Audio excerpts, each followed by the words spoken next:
Hello student, welcome to the my channel. Student, आज की video फिर से आपके लिए फ़ा के ऊपर लाई है, जो कि फ़ा के एग्ज़ाम के लिए इंपॉर्टेंट क्वेश्चन होने वाले हैं।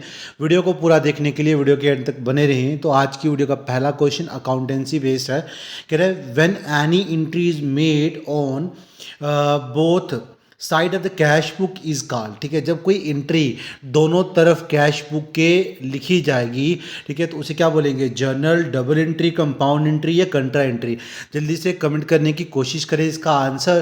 तो आई होप सबको पता होगा। तो D is the right answer, contra entry is the right answer. Next question, question number 2 कह रहा है which of the following affect cash book during a period. इनमें से कौन सी चीज अफेक्ट करती है कैश बुक को पीरियड के टाइम पे? ठीक है, recording depreciation expenses, declaration of a cash dividend, write off an uncollectable account receivable, या फिर payment of an account payable. कौन सा इसका आंसर रहेगा? तो इसका आंसर स्टूडेंट है D. D is the right answer. ठीक है, सबको पता होगा। चलिए नेक्स्ट क्वेश्चन पे, question number 3। How much kind of cash book are there in the accountancy. तो कितनी रहेंगी यहाँ पर? इसका आंसर क्या रहेगा? जल्दी से कमेंट करने की कोशिश करें। 2 हैं, 3 हैं, 4 हैं या नन ऑफ देम हैं? जल्दी से इसका आंसर करिए। तो आई होप इसका भी सबको पता होगा। तो C is the right answer, 4 is the right answer. ठीक है, चलिए नेक्स्ट क्वेश्चन पे, क्वेश्चन नंबर 4 आपकी स्क्रीन के सामने है। जल्दी से इसका भी आंसर देने की कोशिश करें। कह रहा a company issue cheque to pay account payable, the effect of the transaction is to. क्या इसका रहेगा right answer? Increase asset and liability, increase asset and decrease liability, decrease asset and liability, या फिर increase asset and stockholder equity? जल्दी से comment करें इसका answer.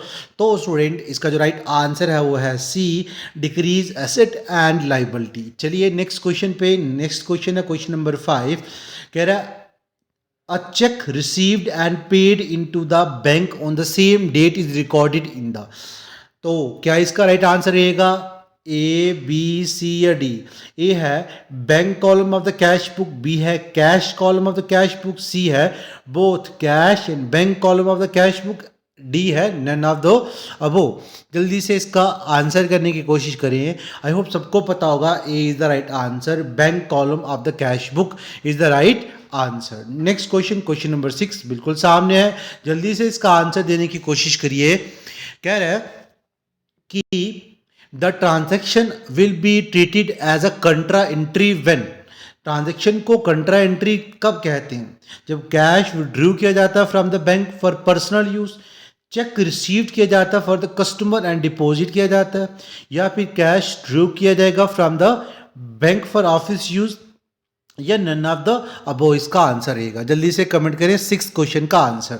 तो राइट आंसर रहेगा C, C is the right answer, cash withdraw from the bank for office use. ठीक है, चलिए next question. Which one of the following is not correct for cash book. इनमें से कौन सी चीज करेक्ट नहीं रहेगी कैश बुक के लिए?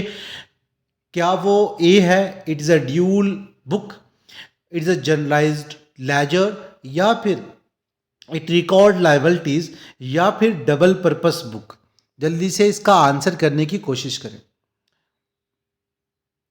तो बात करें सी, C is the right answer रहेगा, इट रिकॉर्ड्स लाइबिलिटी। ठीक है, ये इसका आंसर नहीं है, करेक्ट नहीं है, बाकी सारे करेक्ट थे। 8 क्वेश्चन आपके सामने है, पढ़िए और आंसर देने की कोशिश करें। क्वेश्चन कह रहा है कि overdrawn balance of cash book is recorded if debit और credit balance not mention will be overdrawn balance, या फिर इफ मेंशन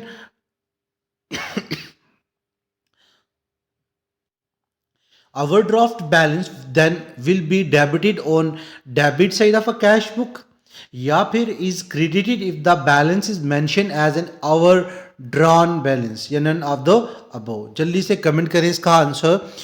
आई होप सबने गेस कर लिया होगा। तो इसका जो राइट आंसर है वो C, is credited if the balance is mention as an overdrawn balance. ठीक है, चलिए नेक्स्ट क्वेश्चन पे, क्वेश्चन नंबर 9 कह रहा है a check received on 12th of December dated 25th December is considered as bank, cash, liability, या फिर revenue? क्या इसका आंसर रहेगा? जल्दी से कमेंट करने की कोशिश करें। तो इसका राइट आंसर बी रहेगा, cash is the right answer. Next question, question number 10 आपके सामने है, कह रहा है कि विच of the following item is not include in the cash book, इनमें से कौन सी आइटम जो है उसको इंक्लूड नहीं करोगे आप कैश बुक में।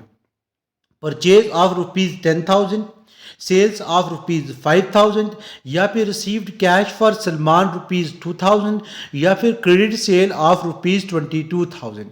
क्या इसका राइट आंसर रहेगा स्टूडेंट? इसका जो राइट आंसर है वो है credit sale of ₹22,000 is not include in the cash book, because cash book में हम डेबिट एंट्री इंटर करते हैं, क्रेडिट नहीं करते। सबको पता है, बताने की जरूरत नहीं है। चलिए नेक्स्ट क्वेश्चन पे, अगला क्वेश्चन आपके सामने है 11, जल्दी से इसका आंसर देने की कोशिश करिए।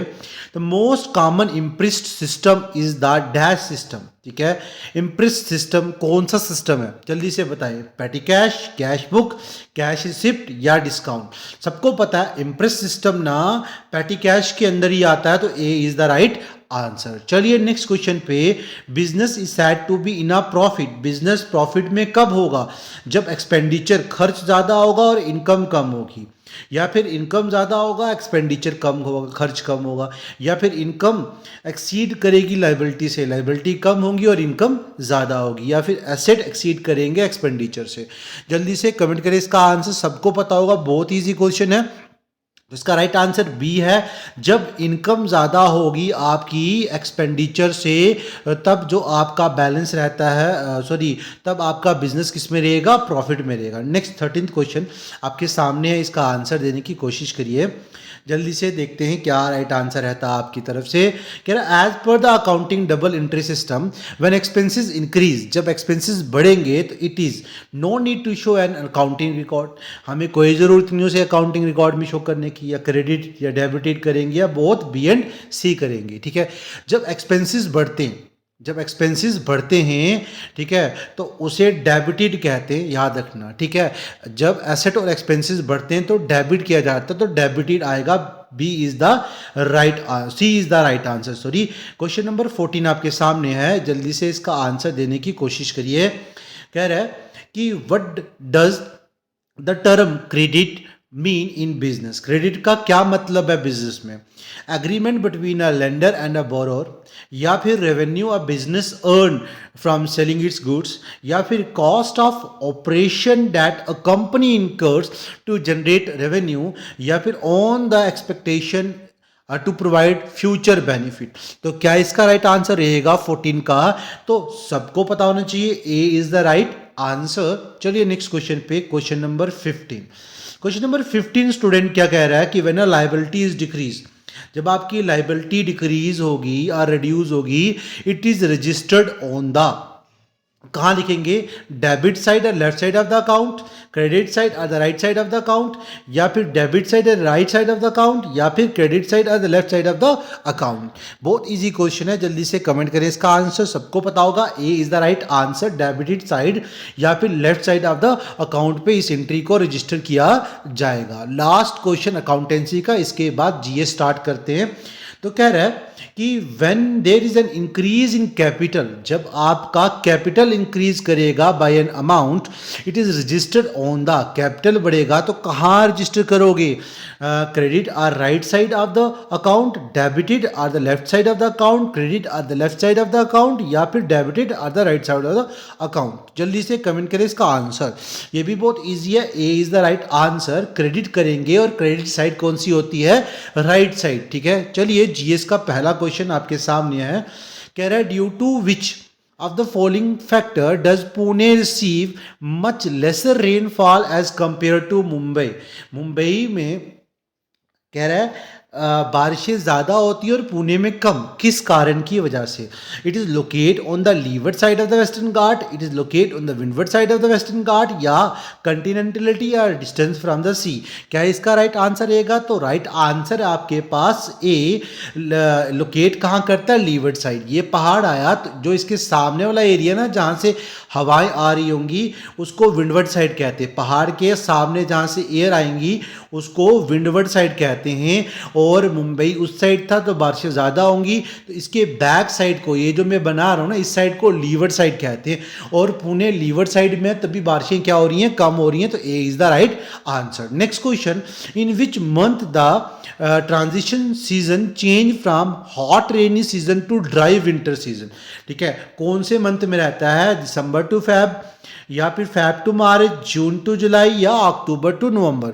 जल्दी से कमेंट करें इसका राइट आंसर। ठीक है, तो ट्रांजिशन सीजन चेंज जो रहती है ना, वो रहती है अक्टूबर टू नवंबर। इन मंथ में क्या होता है कि मौसम जो होता है वो चेंज हो जाता है। ठीक है, ड्राई से कूल में जाना शुरू कर लेता है। ठीक है, गर्म से ठंडे मौसम में चेंज हो रहा होता है मौसम। कह रहा है अगला क्वेश्चन आपके पास, क्वेश्चन नंबर 3 बिल्कुल सामने है, ट्राई करें इसका आंसर देने की। Which one of the following does not belong to the tributary of the Jhelum in Kashmir. इनमें से कौन सी जो है वो ट्रिब्यूटरी नहीं है किसकी, झेलम की। और झेलम कहाँ से बहती है, तो सबको पता है कश्मीर में। कह रहा है झेलम जो कश्मीर में बहती है उनमें से कौन सी इसकी ट्रिब्यूटरी नहीं है, क्या वो ए है बैरी, या लीडर है, पोहरू है, या सिंध है। जल्दी से कमेंट करें इसका आंसर। तो इसका जो राइट आंसर रहेगा स्टूडेंट वो है ए, बैरी is not the tributary of the Jhelum river. आप कमेंट करेंगे किस रिवर की ट्रिब्यूटरी है, जल्दी से कमेंट करें। नेक्स्ट क्वेश्चन आपका कह रहा है where does the Jhelum river emerge from the India Pakistan boundary. कहाँ जाके ये मर्ज होता है और किस में मर्ज होता है, ये आप कमेंट करके बताएंगे। ठीक है, सबको पता होगा, बहुत इजी क्वेश्चन है, इसमें क्या करना है। ठीक है, तो कहाँ जाके मर्ज होता है वो आप कमेंट में बताएंगे। ठीक है, वो ये तो यहाँ बताऊंगा किस रिवर के साथ मर्ज होता है। ठीक है, किस रिवर की ट्रिब्यूटरी है झेलम, वो आप कमेंट में बताएंगे। ठीक है, तो आप मुझे बताएं क्या वो ए आंसर है, बी है, सी है, या डी है। जल्दी से कमेंट करें। क्वेश्चन नंबर 4 का आंसर सबको पता होना चाहिए, Potwar plateau is the right answer here. ठीक है, चलिए next question, question number 5 screen पे सामने है, जल्दी से इसका आंसर देने की कोशिश करें। क्वेश्चन नंबर 5 कह रहा है where does the Chambal rise. Chambal कहाँ राइज करता है, ए देवस, दार, ठीक है, खारगोन, या माओ। ठीक है, इसका जो राइट आंसर रहेगा वो है माओ। चंबल राइज करता है माओ एरिया में, याद रहेगा। चलिए नेक्स्ट क्वेश्चन पे, where is the zone headquarter, where is the zone headquarter for the south central railway located. किस जगह पे लोकेट करता है, सिकंदराबाद, हैदराबाद, विजयवाड़ा, या नंदी। ठीक है, जल्दी से कमेंट करें क्वेश्चन नंबर 6 का राइट आंसर। तो right answer is a, Secunderabad is the right answer, जहां पे साउथ सेंट्रल रेलवे जोन का हेडक्वार्टर पाया जाता है। नेक्स्ट क्वेश्चन, ठीक है, क्वेश्चन नंबर 7 क्या कह रहा है, which of the following authority responsible for managing shipping and trade through a commercial sea port. इनमें से कौन सी अथॉरिटी है जो सी पोर्ट को मैनेज करती है, जल्दी से बताएं। क्या वो पोर्ट ट्रस्ट बोर्ड है, inland waterway authority of India है, या फिर पोर्ट अथॉरिटी ऑफ इंडिया है, या पोर्ट एसोसिएशन ऑफ इंडिया है। क्वेश्चन नंबर 7 इसका जो राइट आंसर है वो ए, पोर्ट ट्रस्ट बोर्ड जो है वो पोर्ट को मैनेज करता है, शिपिंग और ट्रेड जितना भी होता है कमर्शियल सबको मैनेज करने का काम करता है। अगला question, where is Ravindra Sarovar lake situated. Ravindra Sarovar lake कौन सी जगह पे पाई जाती है, क्या वो सिक्किम है, मेघालय है, मध्य प्रदेश है, या वेस्ट बंगाल है। तो सबको इसका आंसर पता होगा, D is the right answer. ठीक है, West Bengal is the right answer, जहां पे रविंद्रा सरोवर लेक पाई जाती है। ठीक है, सबको पता होना चाहिए, D is the right answer. Next question, question number 9 आपके सामने है, ये आप गेस से भी, ऑप्शन से भी पता लगा सकते हो। ठीक है, अगर थोड़ी सी भी नॉलेज रहेगी तो 9 क्वेश्चन कह रहा है कि रोपर लेक किस जगह पे पाई जाती है। अगर बात करूँ ना, आपने पंजाब के एरिया में सुना होगा रोपर जगह पाई जाती है। ठीक है, रोपर वहाँ पर एक जगह पाई जाती है, और लेक भी तो वहीं ही पाई जाएगी। इसका मतलब A is the right answer.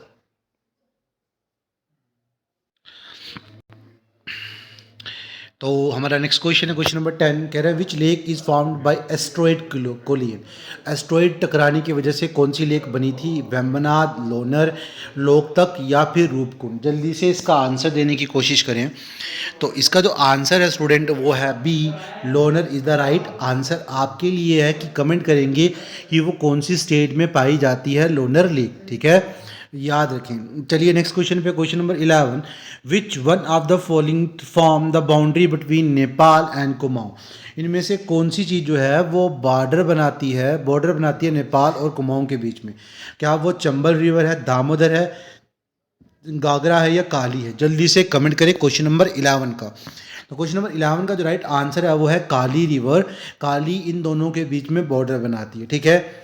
Damodar river कौन से प्लेट्यू में से बहता है वो आप कमेंट करेंगे, ठीक है, कौन से प्लेट्यू के बीच से बहता है। Which Indian river rise from the Trimbak plateau of north Sahyadri, ठीक है। शियादरी बता दूं कि ये वेस्टर्न घाट को कहते हैं। तो शियादरी वाले त्रिम्बक प्लेट्यू से कौन सा रिवर राइज होता है। क्या वो महानदी है, गोदावरी है, कृष्णा है या कावेरी है। जल्दी से कमेंट करें इसका आंसर। तो राइट आंसर बी है, Godavari is the right answer. चलिए नेक्स्ट क्वेश्चन, क्वेश्चन नंबर 13 कह रहा है in winter the western cyclone disturbance originate from the which sea. कौन से सी से इसका ओरिजिन होता है। क्या वो मेडिटेरियन है, इंडियन है, यहाँ पे कैस्पियन है या अराबियन है। जल्दी से कमेंट करें क्वेश्चन नंबर 13 का। तो राइट आंसर स्टूडेंट मेडिटेरियन सी है। मेडिटेरियन सी से विंटर्स में रेनफॉल होता है हमारे जम्मू कश्मीर में और पंजाब हरियाणा में, ठीक है। चलिए नेक्स्ट क्वेश्चन पे, in which one of the following place would winter temperature drop about -45 degree Celsius. इनमें से कौन सा ऐसा है जिनमें सर्दियों में टेम्परेचर -45 डिग्री हो जाता है। क्या वो तिरुवनंतपुरम है, शिलोंग है, द्रास है या पहलगाम है। जल्दी से कमेंट करें। ये दो तो नहीं है, इन दोनों में से कौन सा ऑप्शन रहेगा जल्दी से कमेंट करें। Question number 14। तो राइट आंसर सी है, द्रास ना, इसको कोल्ड डेजर्ट भी कहते हैं और ये लद्दाख एरिया में पाया जाता है, इसे कोल्ड डेजर्ट कहते हैं। यहाँ पर एक स्पेशल तरह की प्रजाति पाई जाती है जानवरों की, जिसे डबल हम्प वाला कैमल कहते हैं, बैक्टीरियन कैमल, जो सिर्फ यहाँ पर और एक और जगह वहाँ पर पाए जाते हैं। एंडेंजर्ड स्पीसीज में ही इंक्लूड है वो। चलिए नेक्स्ट क्वेश्चन आपके सामने है, जल्दी से इसका आंसर देने की कोशिश करें। कह रहे which are the following latitude passes through the middle of our country giving to the characteristics of tropical as well as subtropical climate। कौन सी चीज़ जो है इनमें से जो हमारे ज़मीन के इंडिया के बीचों बीच से पास होके निकलती है, ठीक है, और हमें ट्रॉपिकल और सब ट्रॉपिकल टाइप ऑफ क्लाइमेट देने में मदद करती है।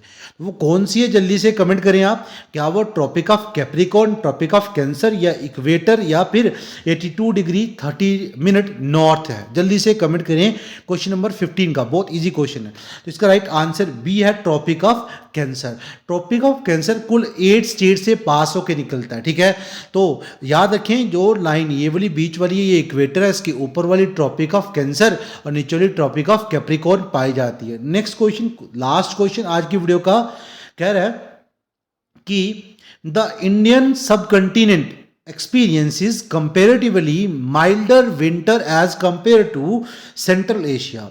विच are the following factor. India के अंदर ना थोड़ा माइल्ड विंटर रहता है as comparing to Central Asia, वहाँ पर विंटर थोड़ा ज़्यादा अफेक्टेड होता है।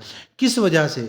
क्या यहाँ से ट्रॉपिक ऑफ कैंसर पास होती है, सराउंडिंग एरियाज की वजह से, हिमालयाज की वजह से या ओशन करंट की वजह से।